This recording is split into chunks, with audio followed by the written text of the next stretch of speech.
माननीय वित्त मंत्री श्रीमती निर्मला जी, माननीय केंद्रीय वित्त राज्य मंत्री श्री पंकज चौधरी जी और डॉक्टर भगवत कराड़ जी, माननीय उप मुख्यमंत्री महाराष्ट्र श्री देवेंद्र फडणवीस जी और श्री अजीत पवार जी का,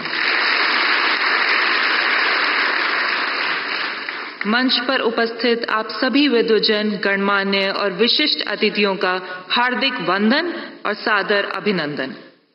अब हम रिजर्व बैंक गवर्नर से आग्रह करते हैं कि वे कृपया रिजर्व बैंक की ओर से माननीय प्रधानमंत्री महोदय को इस अविस्मरणीय क्षण की स्मृति स्वरूप एक स्मृति चिन्ह भेंट करें।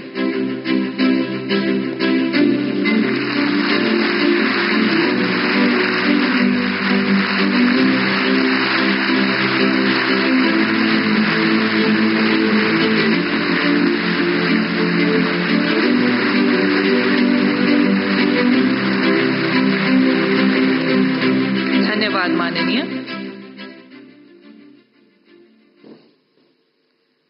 आज हम भारतीय रिजर्व बैंक के 9 दशकों की विलक्षण यात्रा के उत्सव को अविस्मरणीय बनाने हेतु यहाँ एकत्रित हुए हैं। आज हम भारतीय रिजर्व बैंक का ऐसा रूप देख रहे हैं जो अभूतपूर्व बदलाव के मंथन से गुजरा है। अपनी इस यात्रा के दौरान रिजर्व बैंक ने कई महत्वपूर्ण निर्णय लिए, अनेक चुनौतियों का सामना भी किया। वह स्थिरता, विश्वास और विकास के अपने मूल सिद्धांतों पर हमेशा अटल रहा। आज के दिवस के उपलक्ष्य में रिजर्व बैंक वित्तीय प्रणाली में स्थिरता और विश्वास बनाए रखने और भारत की विकास यात्रा का समर्थन करने के प्रण की ओर खुद को नई ऊर्जा और उत्साह के साथ फिर से समर्पित करता है। इसी के साथ हम रिजर्व बैंक गवर्नर से आग्रह करते हैं कि कृपया अपना स्वागत संबोधन दें।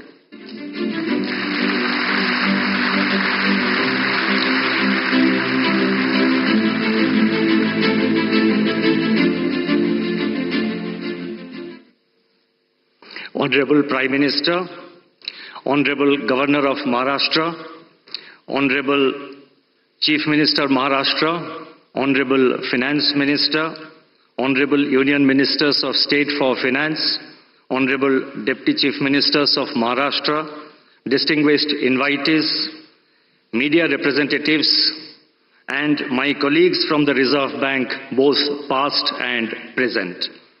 Today, the Reserve Bank of India enters the 90th year from its establishment on April 1, 1935. The journey of the Reserve Bank over the last 9 decades has been one of efficient functioning and contribution to the nation's progress. On this momentous occasion, it's my proud privilege on behalf of the Reserve Bank of India to welcome the Honorable Prime Minister to this commemorative event.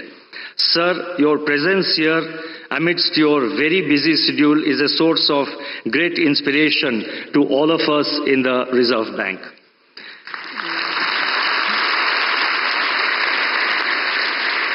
I also welcome the other dignitaries, the Governor Maharashtra, the Chief Minister Maharashtra, the Honorable Finance Minister, and other dignitaries on the dais to this event. Further, I welcome all distinguished dignitaries who are present here, all our invitees, and each one of you who has made it convenient to be here. The Reserve Bank's evolution as an institution has been closely intertwined with the development of the Indian economy. From being a central bank primarily concerned with allocation of scarce resources during the planning period, the Reserve Bank has transitioned into being an enabler for the market economy. We are a full-service central bank with our functions spanning multiple dimensions. It has been our endeavor to promote the financial sector, promote a financial sector that is robust, resilient, and future-ready. The path-breaking structural reforms, such as the enactment of the Insolvency and Bankruptcy Code and the adoption of flexible inflation targeting in the recent years, have helped us to deal with the challenges in the banking system and the task of maintaining price stability more effectively.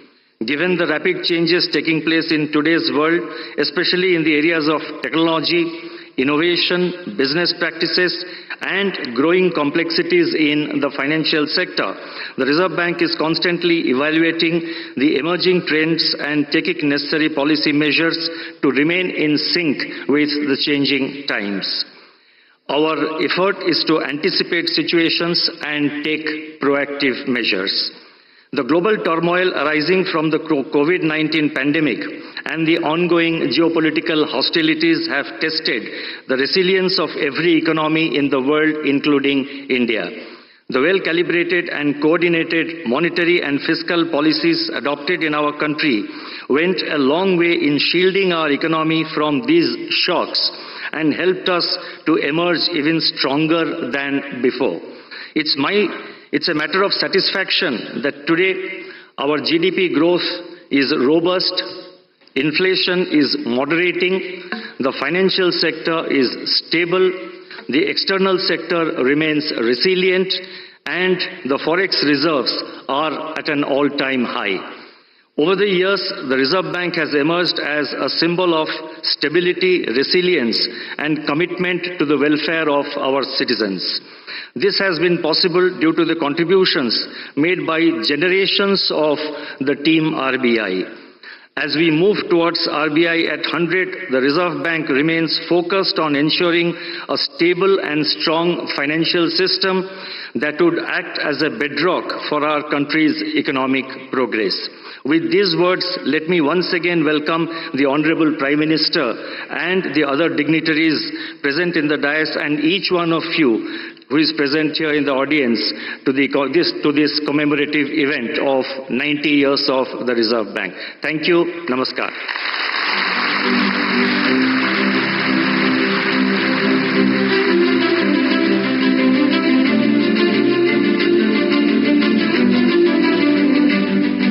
धन्यवाद। अब हमारा आग्रह है माननीय वित्त मंत्री महोदया श्रीमती निर्मला सीतारमन जी से कि कृपया अपना विशेष संबोधन दें।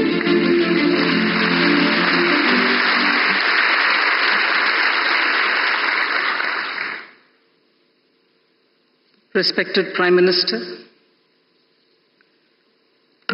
Honorable Governor of Maharashtra, Chief Minister of Maharashtra, my colleagues in the Council of Ministers, Deputy Chief Ministers of Maharashtra, Governor Reserve Bank, all invited dignitaries, media, I'm here on a very happy occasion when today we mark the 90th anniversary of Reserve Bank of India. RBI, the Central Bank of India, has actually had a remarkable checkered history. It stands tall among its peers on several counts. Once in a century pandemic, the COVID, hit us. The RBI adopted and in fact deployed conventional and unconventional range of instruments to provide liquidity and to promote growth and to ensure financial stability. The two examples that I can cite and which can stand before as a classic example are the moratorium on loan repayments and also the liquidity infusion which happened during that time. Later came the Russia-Ukraine war. RBI's measures primarily aimed at two things. One, to address the inflation and the forex market's volatility. RBI, in fact, has been one of the earliest to recognize the non-transient nature of inflation. One of the few central banks, if I may say so, to front-load policy rate hikes in particular. Forex reserve management is also something on which we have this opportune moment to recall the work done by the RBI, building up reserves, including foreign exchange interventions. In the past few years, India's capacity to manage and also to take care of external imbalances and uncertainties have significantly improved purely because of the professional management of the RBI. Rupee has exhibited lower volatility and orderly movements is what we notice of the rupee, and they are in relative terms to the rest of its peers. Managing India's banks is something which I'll recall at this time. A decade ago, balance sheet problem, today is a balance sheet advantage, and that advantage accrues to our economy. Collaborative effort of the Government of India and RBI, the asset quality management, prompt corrective action framework are all great functions well carried out by our true regulator of the banks, Reserve Bank of India. Fiscal and monetary policy coordination, as always, the Government of India is one of the governments like very many others, and RBI manages its debt, which is very important for government. Inflation management, despite monetary tightening pressures and the measures which have been taken for monetary tightening, has stabilized the G-Sec yields, which is very important for the economy. The stability in G-Sec markets has contributed to overall financial market resilience and investor confidence in the Indian economy.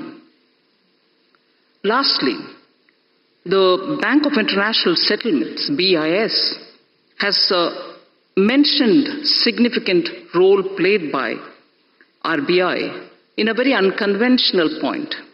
RBI's role in anchoring inflation expectations using communication policy is significant, is what the BIS has said. And I'm sure not one in this audience would disagree with that. Apart from forward guidance, it was used for explaining the rationale. The policy of communication management has been used for explaining the rationale for the measures taken by the RBI. Thus, in the economy, confidence was built, and then optimism, if I can say so, optimism has been held up even during pandemic, held high and never let down. So optimism building is a very beautiful function which the RBI during crisis time has handled because it adopted this unconventional instrument of communication with the people. And final word, institutional integrity is something which I would credit the RBI and among very many central banks, India's RBI, for its institutional credibility, needs a big applause in the 90th anniversary. Thank you very much.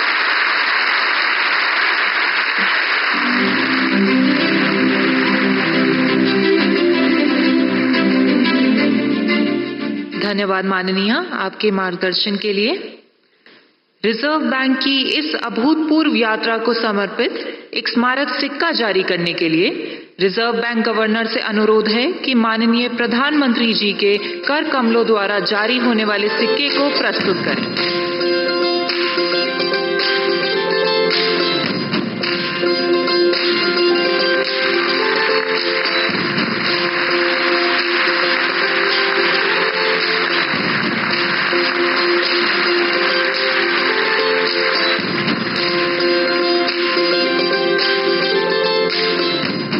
बहुत बहुत धन्यवाद माननीय।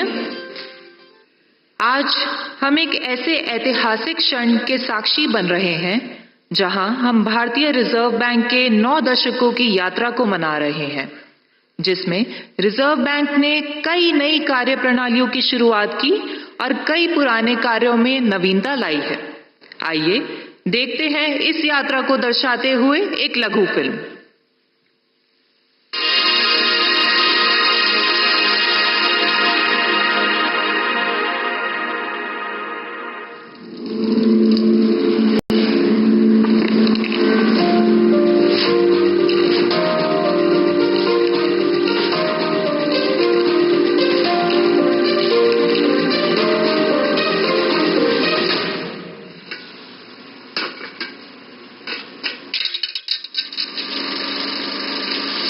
The Reserve Bank of India came into existence on 1st of April 1935 as a joint stock company. It was nationalized in 1949. Over the last 9 decades, through its multifarious functions, the RBI has played a crucial role in the development of Indian financial sector and the economy. As the currency issuer of the country, the RBI has ensured supply of good quality banknotes. It has achieved near self-sufficiency in printing and sourcing of security features of banknotes by setting up of currency printing presses, paper manufacturing units and in-house ink factory. Being the banker and debt manager to the central and state governments, the Reserve Bank has managed their market borrowing programs and facilitated development of the government securities market, introduction of new instruments, strengthening market infrastructure and expanding the participant base, including retail investors, have ensured deepening of financial markets. India's monetary policy framework has evolved from monetary targeting to flexible inflation targeting, which was introduced in 2016. This was a major structural reform and has fostered price stability. RBI's monetary policy decisions are backed by its robust research and data analysis. The Reserve Bank is also responsible for the country's foreign exchange and reserves management. Its role has evolved over the years from being a regulator to a facilitator in an environment of market-determined exchange rates. A number of measures have been taken to simplify foreign exchange regulations for facilitating investment and trade. As the regulator and supervisor of a large part of the financial sector, the RBI has played a crucial role in promoting a sound and efficient financial system in the country. The regulatory and supervisory architecture of the financial system has been comprehensively restructured in the recent years. As a part of its commitment to financial inclusion, the Reserve Bank's policy on priority sector lending and many other measures has channelized credit to the needy sectors of the economy. This has given a strong fillip to financial inclusion. To strengthen customer protection and grievance redress mechanisms, the scope of Banking Ombudsman Scheme has been gradually widened. The Reserve Bank Integrated Ombudsman Scheme embodies the One Nation, One Ombudsman approach. India now has state-of-the-art payment systems that are affordable, accessible, convenient, safe and secure. The country has acquired a leadership position in digital payments landscape. As a regulator of the payment system, the RBI has played a significant role on making this possible. As part of promoting responsible innovations in financial services, the regulatory sandbox of the Reserve Bank provides a platform for developing solutions with focus on innovation and research in the fintech space. Giving further fillip to innovation, the RBI has taken a pioneering role among central banks by introducing the digital rupee, the central bank digital currency, in 2022 as a pilot project. The RBI has also been an institution builder in niche areas of the financial services sector. In its 90 years journey, the Reserve Bank has navigated through turbulent times with commitment and determination. This was prominently visible during the COVID-19 pandemic and the war in Ukraine. India's financial system and the economy have emerged stronger from these unprecedented global shocks. As we commemorate 90 years of the RBI, we rededicate ourselves to building a robust financial system that is future-ready and contributes to the well-being of our country and the people.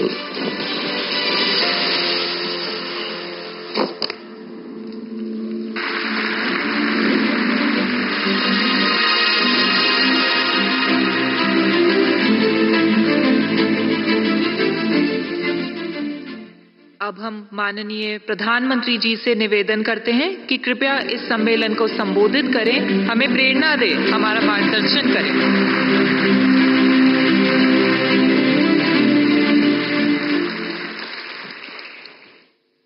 Maharashtra के राज्यपाल श्री रमेश बैस जी, मुख्यमंत्री श्रीमान एकनाथ शिंदे जी, मंत्रिमंडल के मेरे सहयोगी निर्मलासीतारमन जी, भागवत कराड़ जी, पंकज चौधरी जी, महाराष्ट्र सरकार के उप मुख्यमंत्री देवेंद्र जी अजीत जी, रिजर्व बैंक के governor Shaktikanta Das ji, reserve bank of India के अधिकारी, अन्य महानुभाव, देवी और सज्जनों, आज भारत का रिजर्व बैंक एक ऐतिहासिक पड़ाव पर पहुंचा है। आरबीआई ने अपने 90 इयर्स पूरे किए हैं। एक संस्थान के रूप में आरबीआई आजादी के पहले और आजादी के बाद दोनों ही कालखंड का गवाह है। आज पूरी दुनिया में आरबीआई की पहचान उसके प्रोफेशनलिज्म और कमिटमेंट की वजह से बनी है। मैं आप सभी को रिजर्व बैंक ऑफ इंडिया के सभी कर्मचारियों और अधिकारियों को आरबीआई की स्थापना के 90 इयर्स की बधाई देता हूं।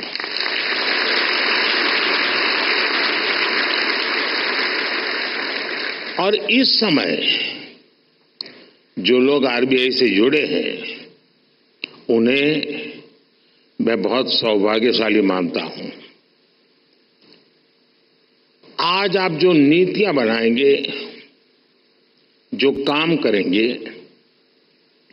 उनसे आरबीआई के अगले दशक की दिशा तय होगी।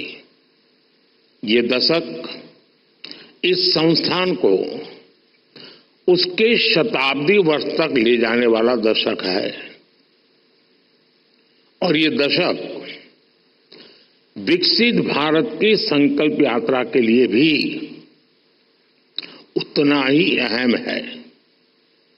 और इसके लिए जैसा आप लोगों का मंत्र है, आरबीआई को तेज ग्रोथ को सर्वोच्च प्राथमिकता देते हुए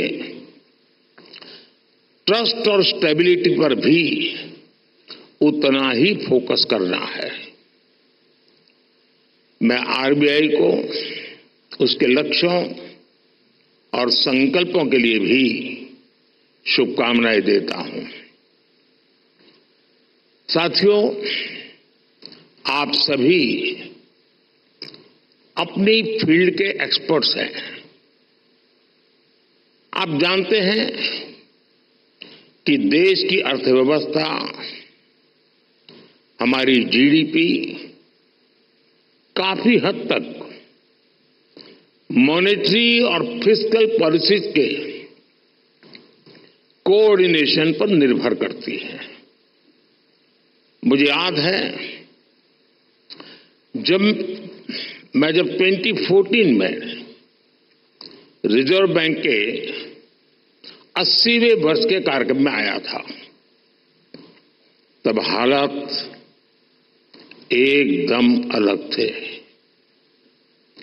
भारत का पूरा बैंकिंग सेक्टर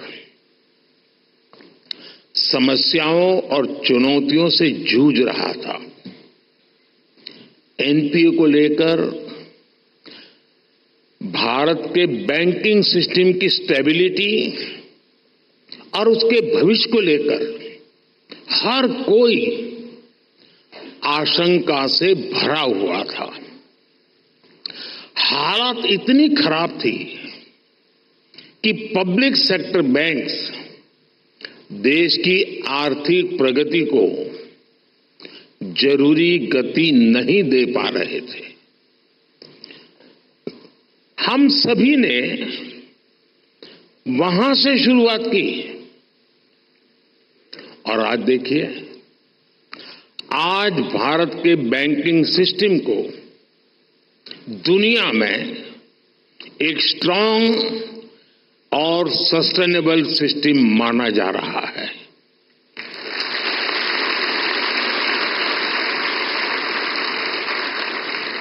जो बैंकिंग सिस्टम कभी डूबने की कगार पर था, वो बैंकिंग सिस्टम अब प्रॉफिट में आ गया है और क्रेडिट में रिकॉर्ड वृद्धि दिखा रहा है।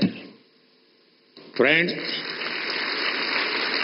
आप भी जानते हैं कि सिर्फ 10 साल में इतना बड़ा परिवर्तन आना आसान नहीं था। ये बदलाव इसलिए आया क्योंकि हमारी नीति, नियत और निर्णयों में स्पष्टता थी।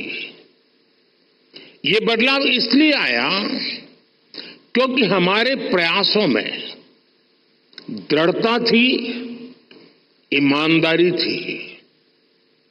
आज देश देख रहा है, जब नीयत सही होती है तो नीति सही होती है।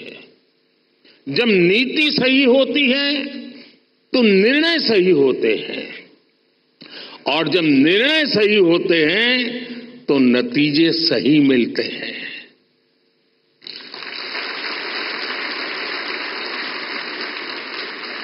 इन शॉर्ट, मैं यही कहना चाहता हूं, नियत सही तो नतीजे सही।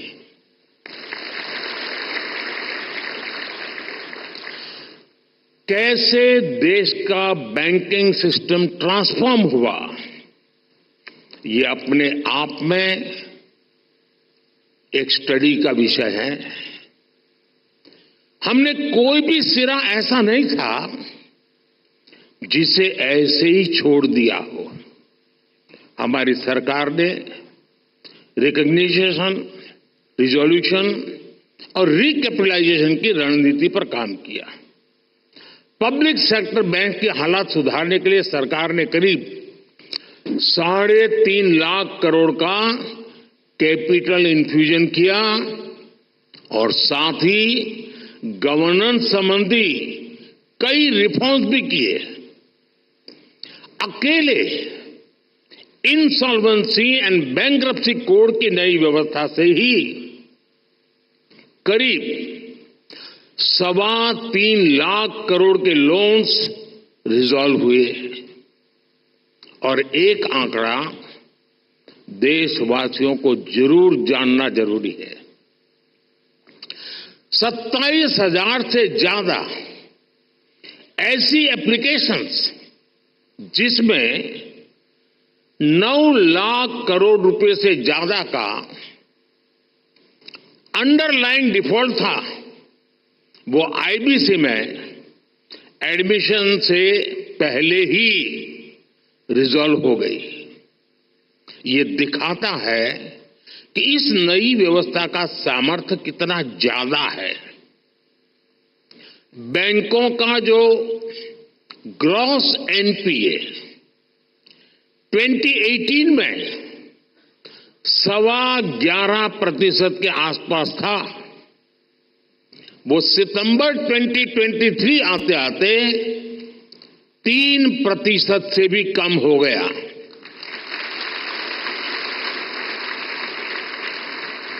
आज ट्विन बैलेंस शीट की समस्या अतीत का हिस्सा हो चुकी है। आज बैंक की क्रेडिट ग्रोथ 15% तक हो गई है और मैं इन सभी उपलब्धियों में आरबीआई की सहभागीदारी और प्रयासों की भी बहुत बड़ी भूमिका रही है और वो बधाई के पात्र हैं। साथियों, आरबीआई जैसे संस्थान के बारे में चर्चा अक्सर फाइनेंशियल डेफिनेशन और कठिन टर्मिनोलॉजीज तक ही सीमित रह जाती है।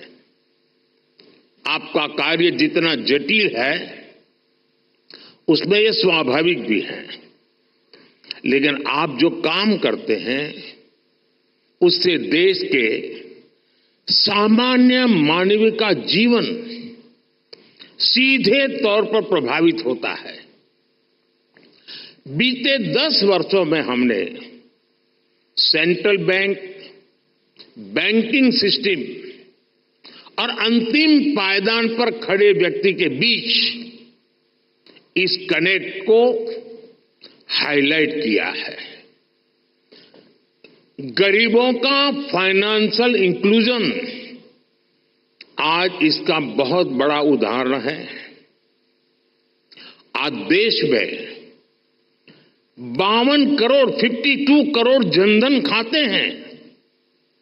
इनमें भी 55% से ज्यादा खाते महिलाओं के नाम पर है।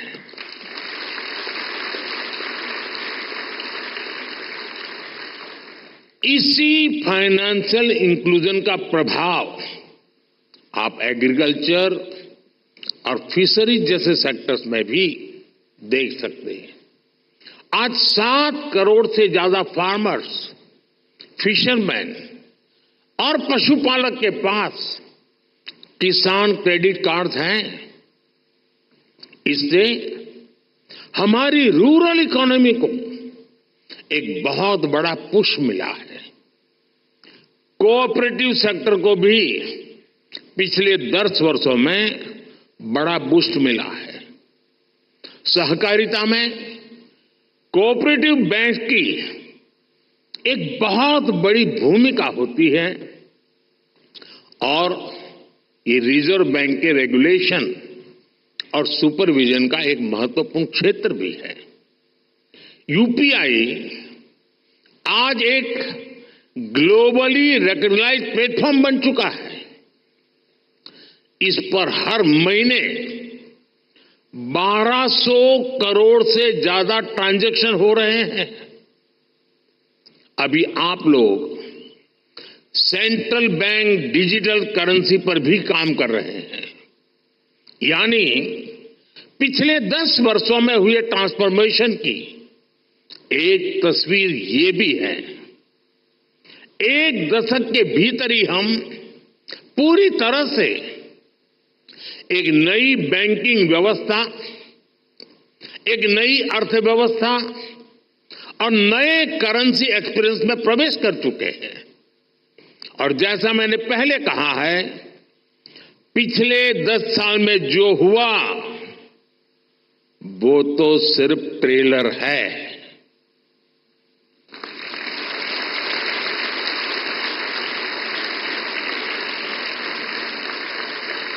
अभी तो बहुत कुछ करना है।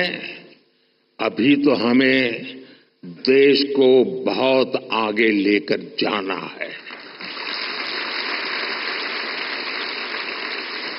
साथियों, बहुत जरूरी है कि हमारे पास अगले 10 साल के लक्ष्य बिल्कुल स्पष्ट हो। हमें मिलकर अगले 10 साल में डिजिटल ट्रांजैक्शन की संभावनाओं को विस्तार देना होगा। हमें कैशलेस इकोनॉमी से आ रहे इन बदलावों पर नजर भी रखनी होगी। हमें फाइनेंशियल इंक्लूजन और एम्पावरिंग एफर्ट्स को भी और बेहतर करना होगा। साथियों, इतनी बड़ी जनसंख्या की बैंकिंग नीड्स भी अलग अलग हो सकती है। कई लोग फिजिकल ब्रांच मॉडल को पसंद करते हैं, कई लोगों को डिजिटल डिलीवरी पसंद होती है। देश को ऐसी नीतियां बनाने की जरूरत है जिससे ईज ऑफ डूइंग बैंकिंग बेहतर हो और सभी को उनकी जरूरत के अनुसार क्रेडिट एक्सेस मिल सके। डीपीआई के क्षेत्र में भारत को अग्रणी बनाने के लिए हमें आर्टिफिशियल इंटेलिजेंस, मशीन लर्निंग की निरंतर मदद लेनी चाहिए। भारत की प्रगति तेज गति से हो, इंक्लूसिव हो, सस्टेनेबल हो, इसके लिए रिजर्व बैंक को लगातार कदम उठाते रहने होंगे। एक रेगुलेटर के तौर पर आरबीआई ने बैंकिंग सेक्टर में रूल बेस्ड डिसिप्लिन और फाइनेंशियली प्रूडेंशियल प्रैक्टिसेस को सुनिश्चित कराया है, लेकिन इसके साथ ही ये भी आवश्यक है कि आरबीआई विभिन्न सेक्टर्स की भविष्य की जरूरतों का आकलन करते हुए अभी से तैयारी करे, बैंकों को प्रोत्साहित करे, प्रोएक्टिव कदम उठाए। मैं आपको विश्वास दिलाता हूं कि सरकार आपके साथ है।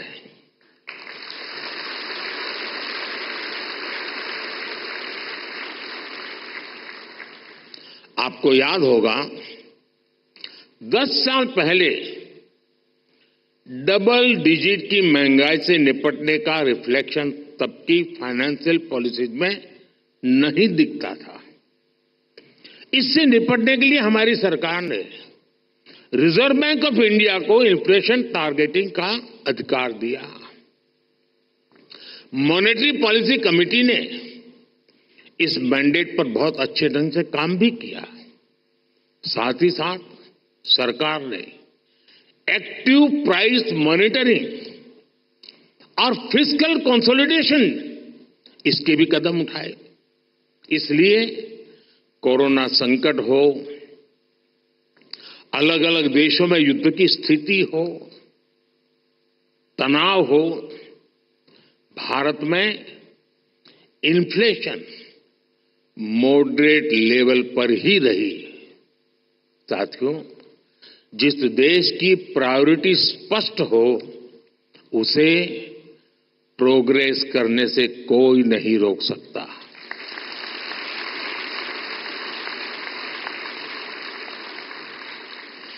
हमने कोरोना के दौरान फाइनेंशियल प्रूडेंस की चिंता भी की और सामान्य नागरिक के जीवन को भी सर्वोच्च प्राथमिकता दी।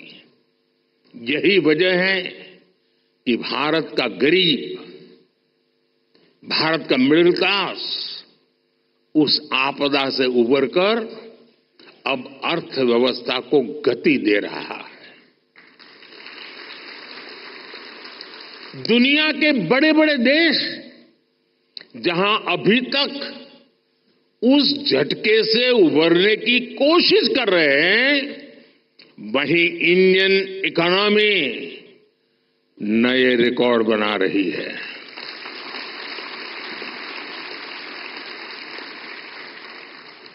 भारत की सफलता को आरबीआई वैश्विक स्तर पर ले जा सकता है।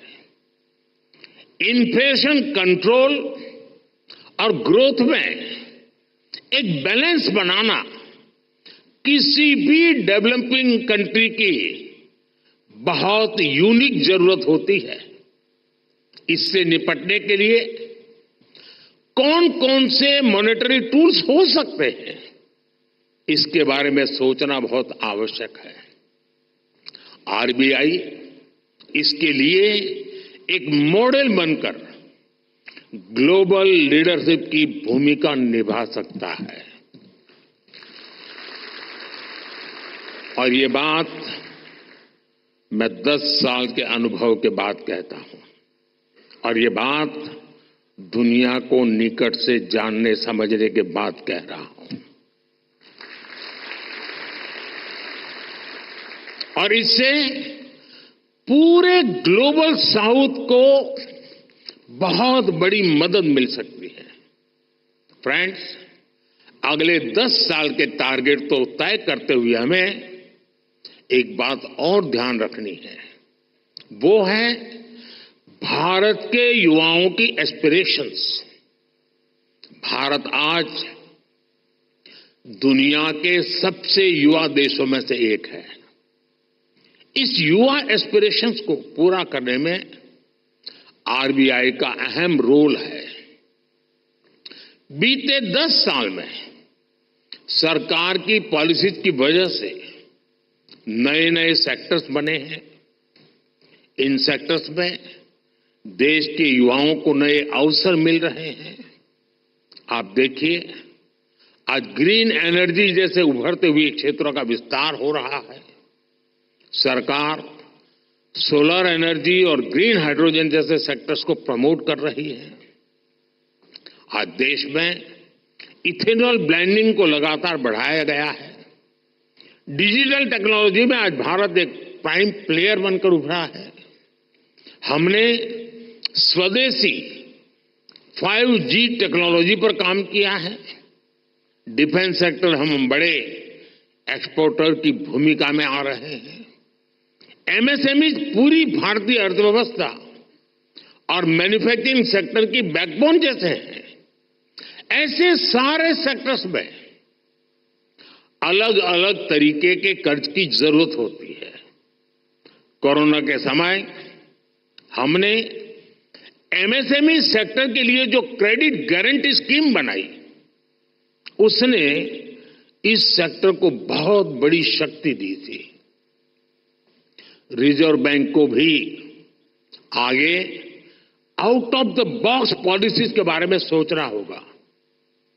और मैंने देखा है हमारे शक्तिकांत जी आउट ऑफ बॉक्स सोचने में माहिर है।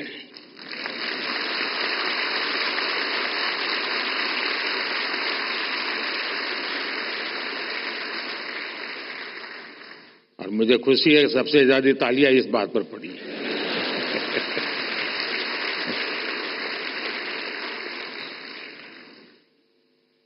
विशेषकर नए सेक्टर्स में हमारे युवाओं को पर्याप्त क्रेडिट अवेलेबिलिटी मिले, ये सुनिश्चित किया जाना बहुत जरूरी है। साथियों, 21वीं सदी में इनोवेशन का बहुत महत्व रहने वाला है। सरकार इनोवेशन पर रिकॉर्ड इन्वेस्ट कर रही है। आपने देखा है, अभी अभी हमने जो इंटरिम बजट दिया, उसमें इनोवेशन के लिए 1 लाख करोड़ रुपए का रिसर्च फंड भी बनाया है। कटिंग एज टेक्नोलॉजी पर जो प्रपोजल आएंगे, जो लोग इस क्षेत्र में काम करना चाहते हैं, हम उनके लिए कैसे प्रिपेयर हो, ये सोचना बहुत आवश्यक है। और आरबीआई को अभी से सोचना चाहिए कि वो कैसे उनकी मदद करेगा। हमें ऐसे लोग पहचानने होंगे, हमें ऐसी टीम्स बनानी होगी जो परंपरागत कारोबार हैं, जो आने वाले विषय हैं, हमें उन्हें लेकर एक्सपर्टीज डेवलप करनी चाहिए। इसी तरह स्पेस सेक्टर ओपन हो रहा है, इसमें नए नए स्टार्टअप्स आ रहे हैं, तो उनको क्रेडिट के लिए किस तरह का सपोर्ट चाहिए, ये हमें देखना होगा। इसी तरह भारत में एक सबसे बड़ा क्षेत्र नया पूरी ताकत के साथ आ रहा है, वो है टूरिज्म सेक्टर। टूरिज्म सेक्टर भी बढ़ रहा है और पूरी दुनिया भारत आना चाहती है, भारत देखना चाहती है, भारत समझना चाहती है। अभी कहीं मैंने पढ़ा था, जो ये टूरिज्म के एक्सपर्ट होते हैं, उनका कहा है कि आने वाले वर्षों में रिलीजियस टूरिज्म में दुनिया का सबसे बड़ा कैपिटल अयोध्या बनने वाला है।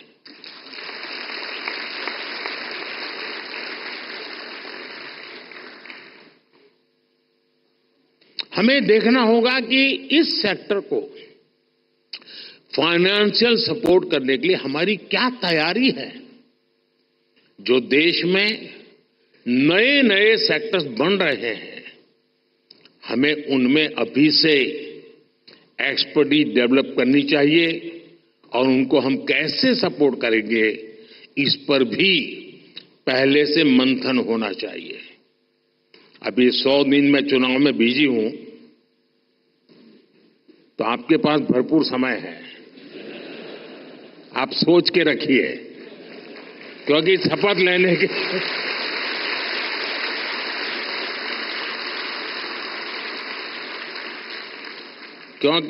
लेने के दूसरे दिन ही धमाधम काम आने वाला है।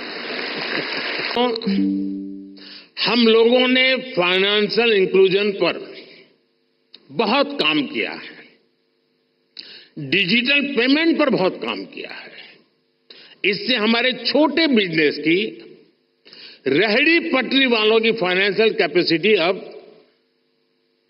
ट्रांसपेरेंटली दिखाई देने लगी है। अब इस जानकारी का उपयोग करते हुए हमें उन्हें फाइनेंशियल एम्पावर करना है। फ्रेंड्स, हमें मिलकर अगले 10 वर्षों में एक और बड़ा काम करना है। हमें भारत की आर्थिक आत्मनिर्भरता को बढ़ाना है।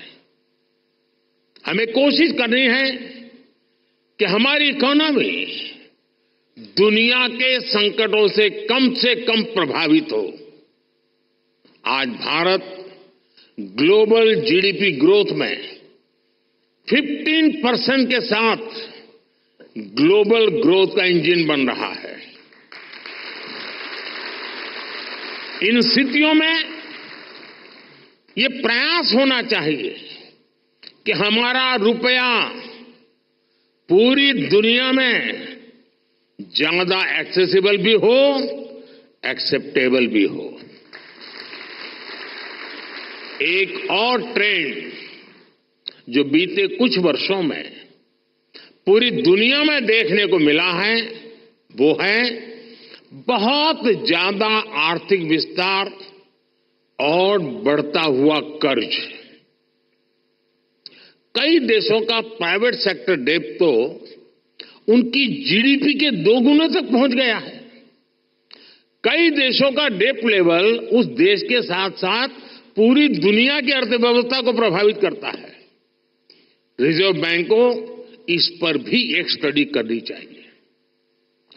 भारत की ग्रोथ के जितने प्रॉस्पेक्ट्स और पोटेंशियल है, उसको ध्यान में रखते हुए क्रेडिट की कितनी उपलब्धता होनी चाहिए और उसको कैसे सस्टेनेबल तरीके से मैनेज किया जाना चाहिए, इसे आधुनिक परिप्रेक्ष्य में तय किया जाना बहुत आवश्यक है। साथियों, देश के लिए जरूरी प्रोजेक्ट्स को फंडिंग देने के लिए हमारी बैंकिंग इंडस्ट्री को उसके आगे बढ़ना भी उतना ही जरूरी होगा। और इस आवश्यकता के बीच आज कई मोर्चों पर चुनौतियां भी हैं। एआई और ब्लॉकचेन जैसी नई तकनीकों ने बैंकिंग के तरीकों बदला है, पूरा तरीका बदल गया। बढ़ती डिजिटल बैंकिंग की व्यवस्था में साइबर सिक्योरिटी की भूमिका बहुत अहम हो गई है। फिनटेक में होने वाले नए इनोवेशंस बैंकिंग के नए तरीके बनाने जा रहे हैं। ऐसी परिस्थितियों में देश के बैंकिंग सेक्टर में, उसके स्ट्रक्चर में क्या बदलाव जरूरी है, इस पर हमें सोचना होगा। इसमें हमें नए financing, operating and business models की आवश्यकता हो सकती है। ग्लोबल चैंपियंस की क्रेडिट जरूरतों से लेकर रेहड़ी पटरी वालों तक की जरूरत को, कटिंग एज सेक्टर से लेकर ट्रेडिशनल सेक्टर तक की जरूरतों को हम पूरा कर सके, ये विकसित भारत के लिए बहुत जरूरी है। विकसित भारत के बैंकिंग विजन के इस पूरे अध्ययन के लिए रिजर्व बैंक बहुत उपयुक्त संस्था है। आपके ये प्रयास 2047 के विकसित भारत के निर्माण के लिए बहुत अहम होंगे। एक बार फिर आप सबको मेरी बहुत